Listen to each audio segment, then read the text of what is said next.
নমস্কার বন্ধুরা, আজকে যাচ্ছি এখন একটা মুভি দেখতে। আর মুভিটা হচ্ছে পুষ্পা 2। তো পুষ্পা 2 মুভিটা দেখে একটু রিভিউ দিচ্ছি আপনাদের। সঙ্গে থাকুন, দেখতে থাকুন। বইটা কেমন লাগলো আপনাদেরকে জানাচ্ছি। অ্যাকচুয়ালি বইটাতে পুরো অ্যাকশন প্যাকড সমস্ত কিছু আছে। কমেডি আছে, অ্যাকশন আছে, ড্রামা আছে, তারপর ইমোশন তো আছেই।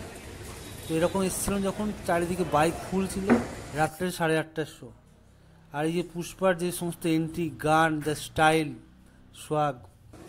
আর এই বইটা বেশ খরচ করে বানিয়েছি, যেহেতু 500 কোটি টাকার বাজেটের বই। বইটা দেখার জন্য ক্রেজ ছিল।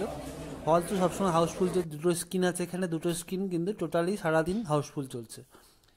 তো মুভির যে গানগুলো, দু একটা গান, এই গানটা যখন খুব ভালো লেগেছে, ফিলিংস বলে যে গানটা ছিল। আর যে হলে যখন ঢুকেছিলাম, যেটা তুলে ধরেছিলাম, তো বইটার কথা বলছিলাম। এখানে এই যে পুলিশ অফিসার ফাওয়াদ ফাসিল অসাধারণ অভিনয় করেছে, অসাধারণ। আর এখানে আল্লু অর্জুনের অভিনয় নিয়ে কোনো কথা নেই, কারণ আল্লু অর্জুন টোটালি ভালো অভিনয় করে চলেছে গোটা মুভিতে। আগের পুষ্পা 1-এ যেখানে ছিল, পুষ্পা 2 আর পুষ্পা 1-এর মধ্যে যে ডিফারেন্স করে, ওটা ছিল একটা সিম্পল লাইফস্টাইল ছিল, এটা একটু রিচ। তো এটাই ডিফারেন্স। তো বইটা ওভারঅল ভালো লেগেছে। তো আপনাদের কেমন লেগেছে আপনারা অবশ্যই কমেন্ট করে জানাবেন।